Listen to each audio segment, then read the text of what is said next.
very important issue. It's been kind of an interesting weather day. I'm sorry I couldn't keep you a little bit warmer here this afternoon, but I guess that's the way April is.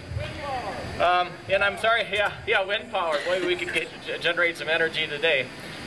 Certainly, I'm sorry that I'm a little late. I was at a crime victims meeting over at the courthouse, and it just finished up. So thank you for waiting for me. But this is a very, very important issue. I've been in politics for a long time. I was in the state legislature to the Mississippi River, and that's a lot of times with known commodities and known chemicals, and we know what the response is and the reaction is to various contact with the air and contact with water and things like that. But the nuclear waste thing is obviously even a much bigger issue, and the safe transportation of that to some distant Native American reservation obviously is cause for concern.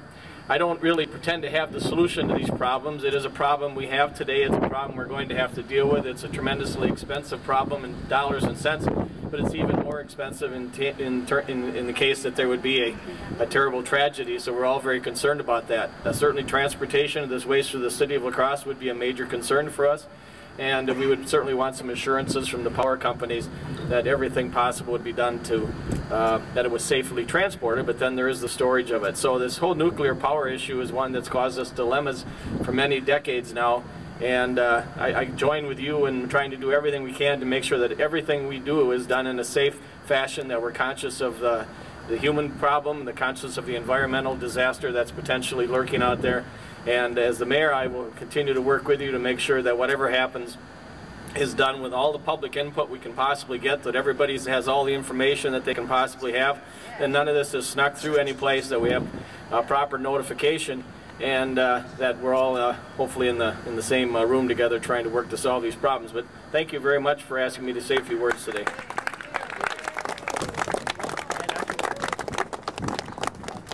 Dialogue with public citizens, input on a commission to study this issue as it pertains to La Crosse County and the city of La Crosse, and to get some more input from real people, citizens, a wide variety of people, not just the utilities.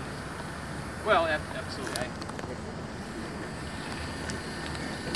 I don't know if you heard the question. It's whether I supported more public participation in the discussions of this, how to handle these nuclear waste issues, and I certainly do. I think if any of you have followed the recent campaign for mayor, you know that I like committees, that I like citizen input. All right. I think that, I kind of like elected officials too, but that doesn't give us all the wisdom in the world just by virtue of the fact that we got elected.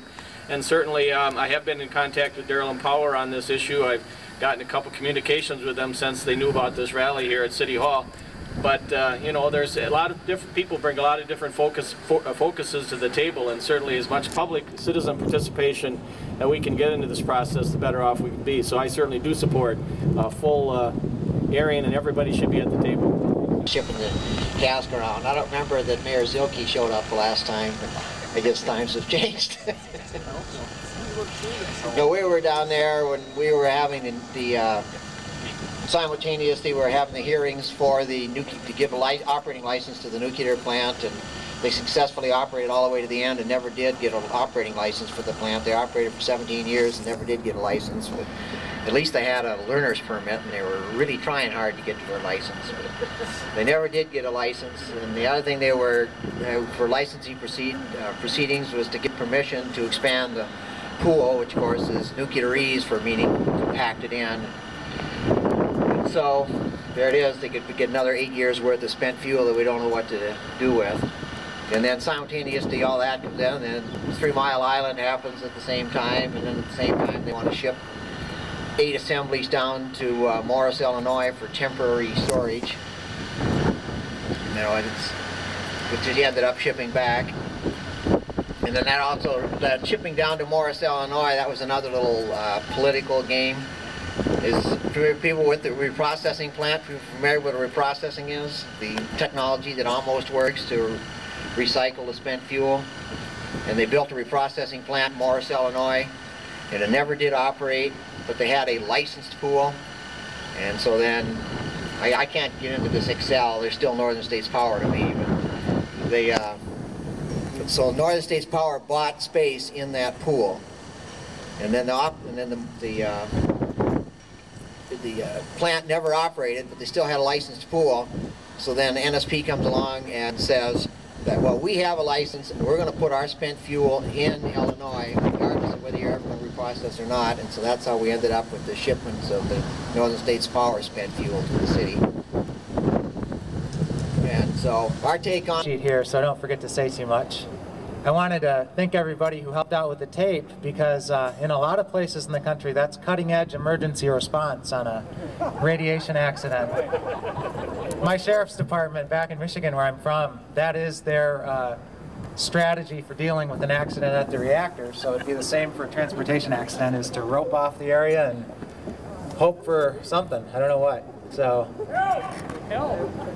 I just wanted to make a few quick announcements. We still have more stickers, so even the ones you've got on, if you know a high traffic area, a good refrigerator or guitar case or other places where people are going to see it, please stick it there, and we have more and we can print more too.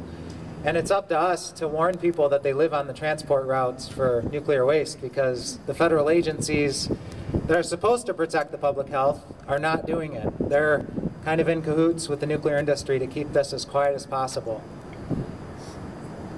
The main thing I wanted to talk about is the environmental racism, and some of you have already heard this spiel today, but I'll do it one more time.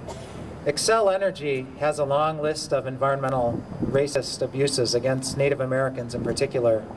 The 2 reactors at the Prairie Island Dakota Reservation, right in the middle of the Mississippi River, the high-level waste that they've put into dry casks there, against the will of the tribe, and through deception in the beginning. Cree lands in northern Canada. Northern States Power is the main importer of electricity from that project that's flooded Cree land in northern Canada and devastated that community.